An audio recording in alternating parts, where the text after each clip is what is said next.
Welcome to The Explainer. I'm your host, and today we're diving straight into a massive global briefing, parsing through the latest source material and intelligence reports to bring you the facts on the ground.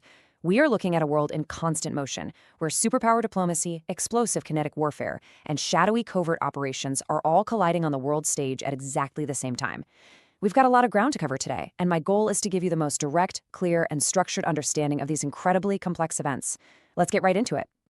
Tonight on The Explainer, we're tracking 4 major geopolitical flashpoints. First up, the Trump-Xi summit over in Beijing. Second, the rapidly escalating U.S.-Iran conflict. Third, we'll dive into some wild reports regarding CIA operations in Mexico. And finally, we'll tie it all together by looking at the global ripple effects. All right, Section 1. The Trump-Xi summit in Beijing. To really get a sense of the stakes of the summit, we have to look at the rhetoric coming directly from the top. According to Chinese state media, President Xi delivered a stark, absolutely crystal clear warning regarding Taiwan. He stated plainly that if the issue is handled poorly, the two countries will collide or even come into conflict. Xi actually referenced the Thucydides trap, that historical theory that when a rising power threatens to displace a ruling one, war is almost inevitable. It's a sobering framing, and it lays bare just how fragile the U.S.-China relationship is right now. Taiwan remains the ultimate red line for Beijing. Now, what's incredibly interesting is the juxtaposition between that severe military warning and who is actually sitting in the room. Accompanying President Trump on this state visit is a heavy-hitting roster of American corporate titans. We're talking about Elon Musk from Tesla, Apple's Tim Cook, NVIDIA's Jensen Huang, and Brian Sykes from Cargill. It brilliantly illustrates the dual-track nature of U.S.-China relations. So even as the rhetoric around Taiwan hits an absolute fever pitch, the economic DNA of these two superpowers remains incredibly deep and intertwined. And that massive economic presence is actually yielding tangible results. While the security talks are definitely fraught, the trade negotiations produced what the Chinese Foreign Ministry called an overall balanced and positive outcome. A key example of this? China just renewed hundreds of export licenses for U.S. beef processing plants. Plus, President Xi explicitly told these U.S. business leaders that China is going to open its doors even wider to American companies. It's this fascinating balancing act, military tension on one hand and a very deliberate easing of economic friction on the other. But as diplomacy seems to be advancing in Asia, you've got to ask, what on earth is happening with the escalating conflict in the Middle East? Because while Washington and Beijing are shaking hands over trade deals, Washington and Tehran are actively exchanging fire.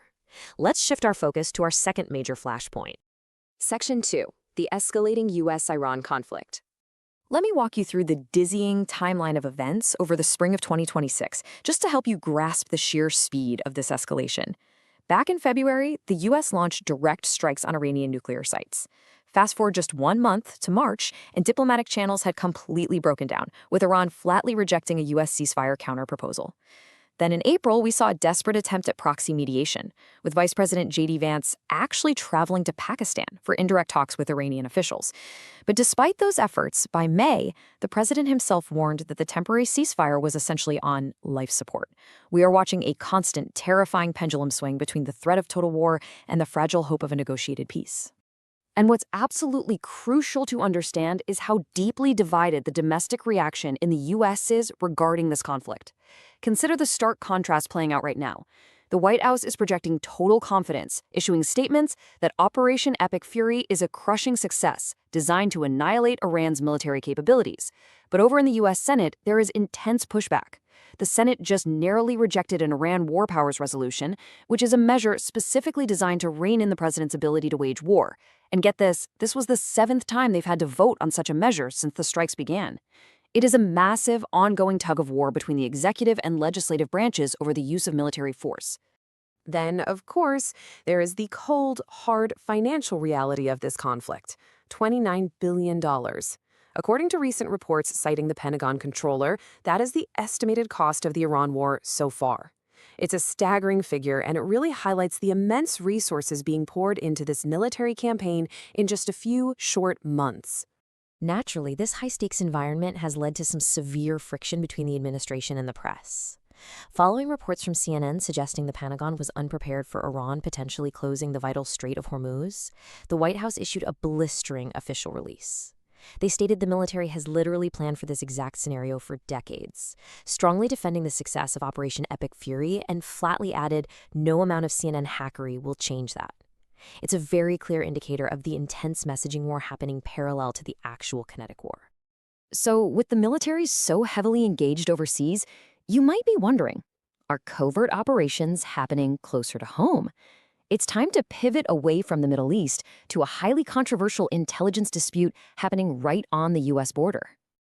Section 3. Reported CIA operations in Mexico. Let's dig into the claims being made by major journalistic institutions. Both CNN and the New York Times have published explosive reports alleging that the CIA directly facilitated and perhaps even participated in a targeted car bomb assassination of a mid-level Sinaloa cartel member known as El Payin. The reports claim this lethal operation took place on a busy highway just outside of Mexico City.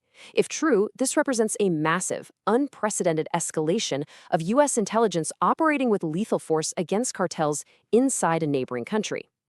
But right now, we are in a pure he said, they said scenario. Mexican President Claudia Sheinbaum has come out swinging against these reports. She publicly denied the allegations, calling the reporting a fiction the size of the universe, and accusing the media of trying to actively hurt the government of Mexico. In response, spokespeople for both CNN and the New York Times immediately issued statements saying they stand firmly by their reporting and remain completely confident in their accuracy. And it's not just the Mexican government denying it either. The U.S. intelligence community has also issued a vehement denial. CIA spokesperson Liz Lyons stated on the record, "This is false and salacious reporting that serves as nothing more than a PR campaign for the cartels and puts American lives at risk." So we have a fascinating, incredibly tense standoff. Two sovereign governments united in total denial against major journalistic outlets who are standing by their sources. So, we have a high-stakes summit in Beijing, a multi-billion-dollar war in the Middle East, and covert intelligence disputes in Mexico. How do these three global flashpoints connect? And more importantly, how do they impact the wider world? Section 4. The global ripple effects. Let's connect the dots. Watch how this all builds, because the dominoes fall very quickly here. The threat to the Strait of Hormuz from the U.S.-Iran war has effectively stranded over 20,000 sailors globally as shipping routes freeze up. This massive disruption in global energy flows prompted Saudi Aramco to warn of catastrophic consequences for the market. And those market disruptions hit home directly. U.S. inflation just rose to 3.8% in April, driven in part by these exact geopolitical shocks. Furthermore, data shows that as international attention and U.S. military focus shifted toward Iran, Israel simultaneously increased its strikes on Gaza by 35%. Literally everything is inextricably linked. So the crucial point to take away from all this source material is this.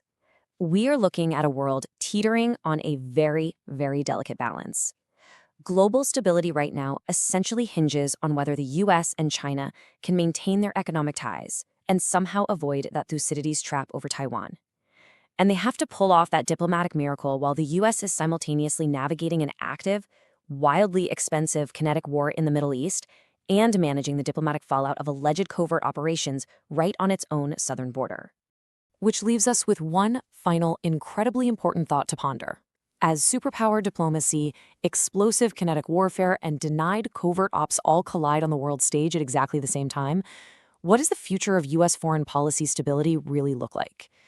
It's a question with absolutely no easy answers, but it's one we are going to continue to track right here. Thank you so much for